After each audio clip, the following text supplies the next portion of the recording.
तेलंगाना की कांग्रेस पार्टी में all is well नहीं है। पहले दो वज़रा पूनम प्रभाकर और ए लक्ष्मण के दरमियान सख्त अल्फाज का तबादला अमल में आया था और अब रियासत की एक और वजीर कोंडा सुरेखा के खिलाफ हुकूमत के वज़रा का महाज खड़ा हो गया है। दक्कन सीमेंट फैक्ट्री के मामले को लेकर ये पूरा झगड़ा शुरू हुआ है। बताया जाता है कि दक्कन सीमेंट फैक्ट्री की इंतजामिया को बंदूक दिखाकर रकम की वसूली के लिए दबाव डाले जाने का कोंडा सुरेखा के ओएसडी सुमंत पर इल्जाम है। सुमंत को ओएसडी के ओहदे से हटा दिया गया। गुज़िश्ता रात पुलिस कोंडा सुरेखा की खामगाह पहुंची और सुमंत से मुताल्लिक़ पूछताछ करने लगी। इस मौके पर कोंडा सुरेखा की दफ्तर और पुलिस के दरमियान बहस व तकरार का वीडियो भी सामने आया। कोंडा सुरेखा की दफ्तर ने इल्जाम लगाया कि उनके वालिद और वालदा को निशाना बनाया जा रहा है। एक वजीर के साथ इस तरह का सलूक हो रहा है। हम पर कातिलाना हमले की कोशिश की जा रही है। सुमंत को वजह बता नोटिस के तहत से यानी कि बताने से पहले मुअत्तल कर दिया गया। राहुल गांधी बीसी तबके की हिमायत करते हैं, लेकिन आज यहां पर रेड्डी तबका बीसी तबके के साथ नाइंसाफी कर रहा है। उनका यह भी कहना था कि सुमंत पर हथियार से धमकाने का इल्जाम है, जबकि वो हथियार वजीर आला के दफ्तर से ही पहुंचा था। अब ऐसी इत्तलात मिल रही हैं कि कोंडा सुरेखा के खिलाफ कार्रवाई हो सकती है और इस बारे में फैसला लिए जाने का इम्कान है। लेकिन यह भी इत्तलात मिल रही है कि तेलंगाना में कांग्रेस पार्टी उमूर की इंचार्ज मीनाक्षी नटराजन ने कोंडा सुरेखा को एमएलए क्वार्टर्स आकर मिलने की हिदायत दी है और यह कहा जा रहा है कि कोंडा सुरेखा आज दोपहर के बाद मीडिया से बात भी कर सकती हैं।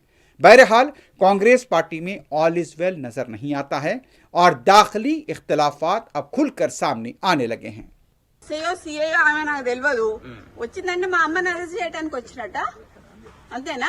సో గవర్నమెంట్ లో ఉన్నటువంటి ఒక మినిస్టర్ కదా మీ అమ్మ. సో అదే అండి, అదే నాకు తెలియట్లేదు. మరి మీరే తెలుసుకోవాలి. ఎందుకంటే మరి టీఆర్ఎస్ వాళ్ళ మీద పడకుండా కాంగ్రెస్ వాళ్ళ మీద పడి మా మీద మా ఇంటి మా ఆడోళ్ళ మీద పడ్డానికి ఇప్పుడు ఆమె ఎందుకు వచ్చింది చెప్పండి, చెప్పట్లేదు కదా. ఆ టాస్క్ ఫోర్స్ వాళ్ళు ఇంతకు ముందు వచ్చి మా ఓఎస్డీని నిన్న టర్మినేట్ చేశారండి. టర్మినేట్ చేశారు. చేసినందుకు దానికి అడ్మినిస్ట్రేషన్ గ్రౌండ్స్ లో అన్నారు. మాకు వాటికి ఏ ఎక్స్ప్లెనేషన్ ఇవ్వలేదు. ఆయన ఇక్కడ ఉన్నాడు అని చెప్పి వచ్చారు. ఆయన మా దగ్గర ఉన్నాడు. సరే ఉన్నాక తీసుకెళ్తాను ఒక వారెంట్ ఏం లేకుండా ఆయన మస్తిలో వచ్చాడు పోలీసు. నేను ఎట్లా పంపిస్తాను వాడిని? పంపించలేం కదా. నేను అడిగాను టాస్క్ ఫోర్స్ ఏని, మీరు వారెంట్ తీసుకొని రండి నేను పంపిస్తాను అన్నాను. ఇగో ఇప్పుడు జూబ్లీహిల్స్ వాళ్ళు వస్తున్నారు అని చెప్పి మాకు ఇన్ఫర్మేషన్ వచ్చింది.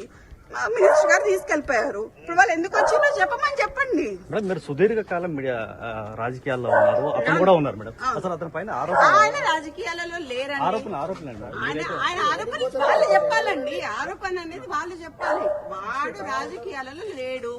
ఎక్కడన్నా వానికి ఒక పోస్ట్ ఉందా అని అడగండి. వానికి ఒక విజిటింగ్ కార్డ్ లేదు, వానికి ఒక లెటర్ హెడ్ లేదు, వాని సంతకం ఒక పేపర్ మీద ఉండదు.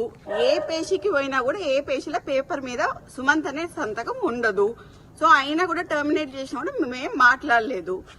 ఇదంతా తీసుకొచ్చి what are they doing, what are they trying to do? అంటే మీ అమ్మగారిని ఏమైనా టార్గెట్ చేసి? మా అమ్మగారిని టార్గెట్ చేస్తున్నారు కదండి. బీసీలు అనేమో రాహుల్ గాంధీ అరుస్తుంటే ఇక్కడ రెడ్లందరూ కలిసి బీసీలను మమ్మల్ని తొక్కుతున్నారు కదా.